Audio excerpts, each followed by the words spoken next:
I want to do tonight is I want to continue what we've been doing throughout this Lenten season. So if you don't remember, at the very beginning of Lent, I had mentioned there was a survey from about 15 years ago that basically asked the question to Catholics, do you believe it is possible to have a personal relationship with God? 52% of Catholics said no to that question, and 48% said yes. A personal relationship with God, right? We have another word for that. We call that prayer. And the reality is that we have a God that is, if he's anything, he's personal. He does everything he can to be with us, to reveal himself to us, to come to be like to Emmanuel, God with us, right? Like the promise and the promise of Jesus coming, the Paschal mystery. Everything that God does is utterly personal. From Adam and Eve at the very beginning of the Bible to Jesus' coming and redemption to every one of us, right? As we approach the sacraments, as we approach the Lord in the Eucharist, in confession, right? God is personally revealing himself to each one of us. So if we don't believe that it's possible to have a personal relationship with God, then we really miss the mark. And honestly, we really kind of, I think we kind of sterilize what Christianity is all about. A personal God pursuing us, which we're going to break open tonight. At the very, 2 weeks ago, or 3 weeks ago, the first step, right, in that prayer, or that first step of entering into that relationship with God, is God loves you. It's not on us first, right? God loves you. And the second is you got to let him love you. Right? That's what we talked about the first week of Lent. 2 weeks ago, we talked about when we go to prayer, God is present, right? God is there. God is waiting for us every time we sit down to pray. When we walked into this church today, not just in the Eucharist, but like God himself, his presence is here, is with us. He's been waiting for you. And if God is going to be present, then we have to be present as well, right? Today, I want to kind of continue on this on this trajectory that we've been going through. And the beautiful thing is that coincidentally, we have the prodigal son, which I think, honestly, can continue and give us the next step when it comes to an active, personal, holy relationship with God. Holy, W-H, right? Completely. Entirely. Like, I give my whole self to you, God, and you give your whole self back. But as we come to what I want to do tonight is we can look at these two sons, the story of the prodigal son, and I think it can really meet a lot of us where we might find ourselves in a relationship with God. So what we hear, it's a common story. I think Jesus is probably his most popular and probably one of his most powerful of all of his parables. So we just heard it, but just to refresh us and just to kind of really emphasize certain things, right? There's this man. He has two sons, and the two sons, he's got an older and a younger son, right? The younger of the two sons comes to him and says, "Dad, I want my inheritance." Now, it sounds like this man is wealthy. It sounds like this man has a lot of possessions. He has a lot of stuff, right? We know he has these two boys, and the younger of the two comes to him and basically says, "I want my inheritance." Now, you get an inheritance at a very, very particular time, right? There's a very, very specific time when somebody gets an inheritance, namely when someone dies. So some scripture scholars have said that what's happening here is that the younger son is going to his dad, and he's saying, "Dad, you're dead to me. Give me my inheritance. Let's settle the account." Then there is, by rule, by ritual, by the Jewish laws, by the civil laws, there would be no relationship that is left, that's lasting, that's necessary for the father to his son and the son to his father, right? What it does is it basically emancipates the kid from ever having to answer to his dad again. And the father says, "Okay," and he gives him the inheritance. So from there, we hear the story, right? Like the son then goes off and he wastes his money, he wastes his inheritance, he lives it up, right? He does all this stuff, right? Think me, freshman year of college. But anyway, he goes off and he wastes everything, right? And he just kind of wasted everything away that he's been given. After this, then, there's a famine that hits the land that he is in. And when that famine hits, now he finds himself desperate. He doesn't have anything to fall back on, right? He didn't save up. Now he has no nest egg. He has no security. So what happens is he finds himself utterly destitute.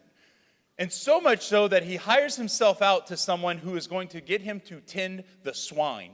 Now, fancy word for pigs, right? And in the Jewish world, pigs are a taboo, right? This is why Jewish people, like the people when they're keeping kosher laws, they don't eat pork, they don't eat bacon, and that's just happiness. But anyway, so what happens is that he actually finds himself, because he's tending the swine, he's actually, if you think about it, in a way, he's a servant to pigs. He's starving. So he's a servant to a taboo. He's starving. He's unclean. He wishes that he could eat the slop that he pours out for the pigs. That's one heck of a fall from grace for the son. That's one heck of a fall from grace, that he was going from living and being comfortable and having everything provided for in the house of a wealthy man. And what happens? He falls so far down that he finds himself utterly destitute, starving, nothing to his name. He's absolutely devastated. He's absolutely just wasting away. He's desperate. I don't know about you, but there's been times in my life that I can remember, maybe not something that extreme, but I can remember times where I found myself just desperate. I remember it was when I was at LSU. I remember we played intramurals, and we had a co-ed intramural football, whatever. And I remember one time I planted, and when I planted, my knee kept going, and it twisted in a weird way, and then I fell down. And I'm like, yeah, great. I'm gonna bust my knee up playing flag football. This is wonderful, right? So I messed myself up. I'm like, I got it all twisted up. I'm all messed up. I'm gonna go to the I go to the on-campus clinic or whatever, the doctor, and they check me out. They're like, hey, we don't think anything's torn, but you definitely strained the MCL and a couple of things. So they gave me a pair of crutches. So on the Tuesday of the week, I never forget this. It was Tuesday. I wake up, my knee is throbbing. I'm hurting. I've been walking around LSU's campus on crutches, and I'm like, I usually just walk everywhere, and I'm too stubborn to say, oh, I need a ride or I need to do these kind of things. So I remember I was leaving my apartment. I had my backpack on. I'm going down my steps. It had rained. It was a nice slick morning, and I went down about 2/3 of the steps, just just going down. Y'all probably laughing hey, it'd be funny to watch. I bounced it hurt. And I remember I got to the bottom, and now I'm laying there. Got the crutches on the side, my bag. I'm just please my computer. I hope it didn't break. All this kind of stuff. I'm just kind of okay, I get up, I kind of clean myself off, I look around, make sure nobody else saw me, I'm crutching my way through, and then as I do that, I see a bus that was supposed to take, the next bus that was leaving from my apartment to go to campus. It just pulls away, and I'm 10 feet behind it. I'm just I said all the words, but I was just man. I remember when I watched that bus drive away, I'm just sitting there, and I'm just thinking, really? Dude, really? It starts raining. I'm it was like a cartoon. A car passes and splashes me with a puddle. It was every kind of thing. I was it couldn't have got worse, right? And I just remember having that moment of just feeling kind of low, feeling down, and just being dude, I can't take any more of this. There have been other times that from ministry, from running from a funeral of a family member to the hospital, to then having to put on a happy face for a wedding, where I got in a car one time, and I just remember crying in my car and just looking at God and being I'm done. I can't take anything else. There are some times that we feel desperate, right, before God, where it's our doing, right? I go back to my favorite sin. I continue to fall back into this thing, right? I offend the boundaries that I've already set for myself. Bad scheduling, and I got a test tomorrow, and I got to pull an all-nighter, and I got to do this, and I got to do that, and I got to do something else, right? I have to make sure I look at my schedule, and it's just all kind of colors and all kind of blocks everywhere on my calendar, and I don't know where to fit something else in, but I need to fit something else in. There are some times that we feel desperate and just overwhelmed and under a boulder of expectation or whatever it is, that we just can't get out from under it. And all we do is we kind of get to this point where we're just God, I need help. And prayer becomes a lot about barking about what I need. The interesting thing is the son in the scripture today comes to that moment. Because he looks up and he says, I'm starving. I have nothing. No one cares about me. I have no recourse to go anywhere, right? I have no means by which to go anywhere. I'm dirty. Nobody wants to deal with me. I'm the lowest of the low. I'm starving. I'm hungry. And that slop looks good. These pigs are my friends. And there's this moment of sobriety where he says, just maybe I can go back and beg my dad to let me be a slave in his house. I don't know if you've ever found yourself in a desperate situation like that. Feeling the lowest of the low. Maybe being the lowest you've ever been. Pressure, expectation, school, work, relationships, whatever. But we can find ourselves desperate sometimes. Reality is, though, the father had a second son, right? And sometimes I think we give too much recourse, so we give too much emphasis on the first son. In fact, I'm of the opinion that I don't think the prodigal son, the story of the prodigal son, is necessarily about the prodigal son. Prodigal, the word means just wasteful and giving away and losing everything, right? So I don't know if the story of the prodigal son is actually about the prodigal son. Let's look at it. The reason why, when at the very, very beginning of the gospel, what we heard today was this. Tax collectors and sinners were all drawing near to Jesus. But the Pharisees and the scribes began to complain, saying, this man welcomes sinners and eats with them. So there's this exchange that's actually happening before the parable is even talked about, where Pharisees and scribes were watching Jesus being with the people that were unclean, right? Being with the people that were the lowest of the low, the tax collectors and the sinners, right? Like the public sinners and tax collectors, these people were the scum of the earth. Tax collectors were ripping off their brother Jews, right? And the sinners were the people that, like, publicly, we know they're drunk, we know they're a prostitute, we know they're this, we know they're this. Like, so what is it that we know these things about these people? They are public sinners, and we don't like them. So the scribes and the Pharisees are kind of up, and they're high on their own supply, and they're looking at Jesus, and they're like, who are you to be visiting with those people? And then Jesus continues. So to them, the Pharisees and the scribes, Jesus addressed this parable. And then he talks about the second son. You see, the first son, we have like a conclusion to his story. And we're going to get back to that in a little bit. But the reality is that the other son, if we look at him and we kind of figure out and kind of understand where the other son's coming from, right? The other son, after the party begins, after the redemption moment and all these kind of things, right? We're going to talk about in a little bit. But after the party begins, then enter the older son, the second one that's mentioned. And what happens is he's coming in from the field. He's been working. He's been right there by his father's side, doing all the things, all the expectation, checking all the boxes to be a good little boy for his daddy. But when he comes in and he is resentful. He's angry. Because when he walks up, he sees this son that is lowest of the low. He sees this person who his father should have no recourse towards, should have no mercy on, should have no love towards, right? Should actually be insulted and angry at. And what he sees his father doing, he sees his father embracing him. Sounds like Jesus with the tax collectors and the sinners, right? Because I think what Jesus is doing is he's trying to call out the Pharisees and the scribes, and he's saying, what are you doing? Why is it that you look like this older son? And in all honesty, I think if I was the older son, I would probably feel that way as well. You come in and all of a sudden, what do you see? Well, you see the finest cloak, the ring, the shoes, the party happening, the fattened calf has been slaughtered, and they have this kind of celebration, this boucherie going on. And what happens is I'm walking up, and what do I walk up to? I walk up to this party going on, and damn it, I've been here. I haven't gone anywhere.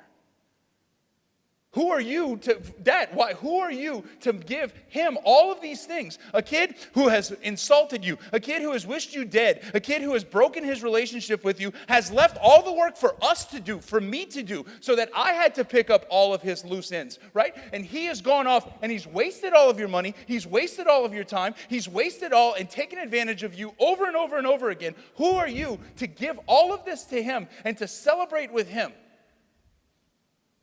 And I've been here, and I've got nothing to show.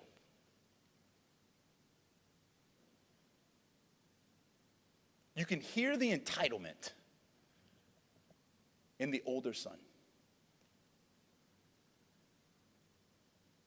You can hear, like, and I find this is something, and I know for me, like, something I fight with, is there are times whenever I find myself in prayer, when I find myself, like, I do all the right things, I check all the boxes, I'm doing everything I'm supposed to do like a good little boy, right? Like, when I come to prayer, I go to pray, I celebrate Mass, I do all the things, right? I fill my schedule with the right things. For you guys, like, it might be, hey, you know what? I even try to go to Mass every day, or every weekend. I try to go, like, to confession regularly. I do a holy hour. I've been on retreats. I've done the things, like, God, like, when do I get something? I deserve something for all of this. I know at times when I can fall into this me, I deserve kind of mentality.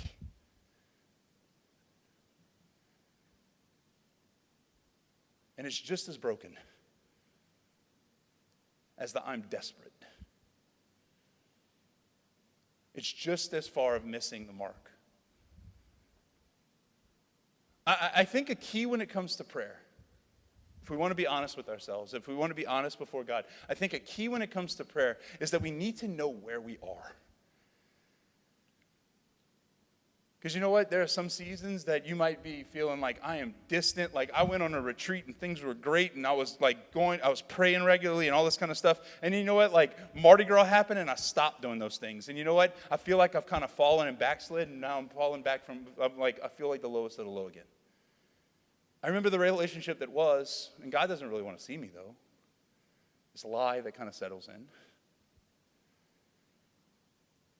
Or we can find ourselves, no, I'm doing all the things and I'm checking all the boxes, and like Lent has been, I've done all the 74 different disciplines that I said I was going to do for Lent, and I've done all the retreats and I've done all the things, and like I'm following all the things I'm supposed to do, and I'm doing all the things that I think I'm supposed to do because it's the external things and that's what's supposed to happen. But you know what? There's still a resentment and an idea that if God doesn't give me something, then I'm kind of angry at him.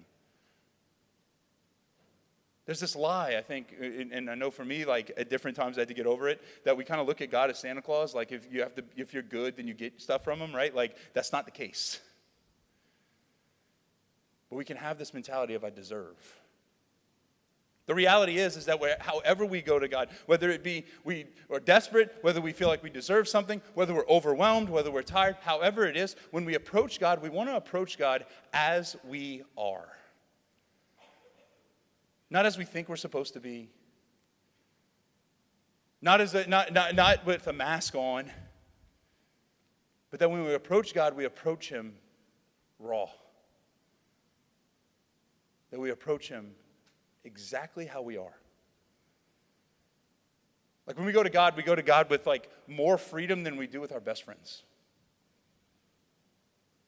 We go to God with more freedom than we do with our boyfriend, our girlfriend, with our fiance, with our husband, with our wife, with whoever, right? We approach God completely and totally maskless. That God, when I come before you, like, before I'm ever a priest, I'm me. We want to approach God as we are before anything else. And when we come to meet him, it's the second part today, is that we want to also see him as he is. We want to see him as he is, as our faith tells us that he is, as Jesus has revealed him to be. And that's the thing about today's gospel, is that God, like, it's one of the most fundamental and one of the most beautiful ways that Jesus explains who God is. Because he uses a word over and over again, a father. He's not an evil Santa Claus that knows when you sleep and knows when you're awake, knows if you've been bad or good, be good for goodness sake, and if you're not, you're going to go to hell. He's not a boss or a judge that's looking for any chance to fire you, right? He's not a genie that's just there to grant 3 wishes, and you better not waste them and better not screw up. He's not a vending machine that I just like say my prayers and he'll give me stuff, right? Like B4, right? Like, give me what I need and my answers to my prayers and my guide for my next 30 years of life, right? He's not those things. Jesus reveals God very, very simply as he is, and that is a father. So with the older son who's outside the party, guess what he does? He goes to get him. He leaves the celebration. The celebration is going because his little boy's back home, right? He sees his older son outside. He goes out to get him, and he says, everything I have is yours. Right now we need to celebrate, but like, come on. Come be with me. Because standing away and being resentful and being angry and saying I deserve and being spoiled and stamping your feet is not going to work. It's not going to bring you fulfillment. But he goes out and he gets his son. He goes out and he pursues his oldest son. Same thing happens with the younger son, just in a different way. Right? The younger son, he comes to this like realization, and he's in destitution and all these kind of things. And he does this thing that I'm convinced he probably did it. Like, I'm convinced that like he comes up with the script of what he's going to say. We hear, I shall get up and go to my father and say to him, Father, I have sinned against heaven and against you. I no longer deserve to be called your son. Treat me as you would treat one of your hired workers. Like, when I was a kid, I remember, like, growing up, like, whenever I wanted to ask my parents something, I would, like, rehearse my lines of exactly what I was going to say to them. I might be the only one that did this because I was a little sociopath growing up. But, like, whenever I wanted a PlayStation game, I'd be like, I love you, Mom. Your shoes are really pretty. Can I have a PlayStation game, right? Like, can we go to Walmart and get a PlayStation game, right? And then I would say it again, like, I love you, Mom. Your shoes are really pretty. Can I have a PlayStation game? I love you, Mom. Your shoes are really pretty. Can I have a PlayStation game? You like try and flatter and like just like blow just enough smoke up her butt so she'd like give me what I want, right? Again, sociopath. Anyway, like I just remember that, and then like when it came time to, I'd rehearse the lines. When it came to it, it was like, I love you, Mom. Your PlayStation game's really pretty. Can I have your shoes, right? Like it would just. But I just remember like going through this and just like I'm gonna go and ask, and I'm gonna like rehearse my lines because I don't want to mess it up. And when that happens, like I think the younger son, he's going through that process. He's saying, I'm going to go to my father, and I'm going to say to him, right?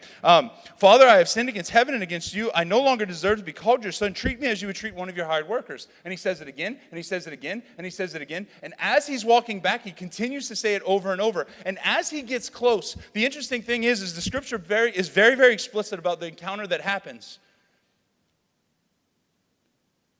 While he was still a long way off, his father caught sight of him, was filled with compassion, and he ran to his son and embraced and kissed him. You don't see something that's far off if you're not looking for it. So from the moment that his boy, like what that tells me is that the moment that his son left the house, went away, gave away and wasted away all of his stuff, that from the moment that happened, through all of this process, which sounds like it was a long time, and this traveling back, that once he came across the horizon, that he saw his boy coming across the horizon, he says, that's my boy, I'm going to get him. Had compassion, ran out to meet him. And once the son has the lines memorized, he knows exactly what he's going to say, and this is what he says. Father, I have sinned against heaven and against you. I no longer to be called your son, period. But the father ordered his servants. The father doesn't let him finish his lines. He interrupts him before he has a chance to see himself as anything less than his son, as being a hired worker. And he interrupts him and he says, no, before you are anything else, I'm going to dress you in the finest robe, give you shoes on your feet, put a ring back on your finger, restore you to the dignity that you are, because you're not anything other than my son. And you can almost imagine the exchange, right? That the son comes up to him and says, yeah, but I'm awful. Put a robe on him. Yeah, but I've messed up. Put some shoes on his feet. Yeah, but I am bad. Put a ring on his finger. Yeah, but slaughter the fattened calf. Yeah, but. And the father basically at one point just looks at him and says, shut up. Because it has nothing to do with you. It has everything to do with me and who I am.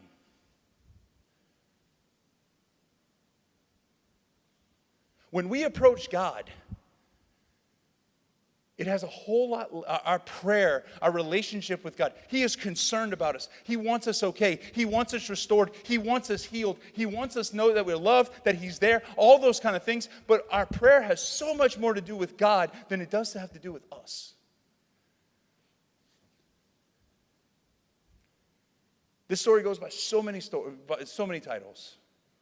The prodigal son, the two sons, the lost son. I want to suggest that we stop calling it any of those things and we start calling it the story of the merciful father. Because he is the antagonist in this whole thing. the protagonist in this whole thing. He is the one that's actually doing something. God approaches us with the same kind of passion, the same kind of love. He approaches us in the same way. The shortcoming of this parable, I'm just going to let you know, is that God doesn't let us just run away without coming after us. He doesn't sit there and just wait for us to come back. That God is pursuing you and he's pursuing me with this passion and this ferocity that we cannot imagine. So much so that he is willing that in a few short weeks, we're going to celebrate the fact that he sent his son so that you and I could ever be with him again.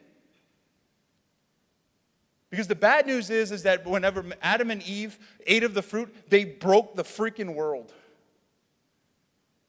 and removed us from God. That we had no hope of redemption. We had no hope of holiness, of life with God. Heaven was closed. But because of who God is, because of the passion, death, and resurrection of Jesus, because of the way of the cross that he embraced on the way of the cross, right? Because of who he is, he made a way that you and I could be with him again. And every time we come to Mass, this is what we celebrate. God saying, I'm going to make a way for me to be with you, and then for you to be with me.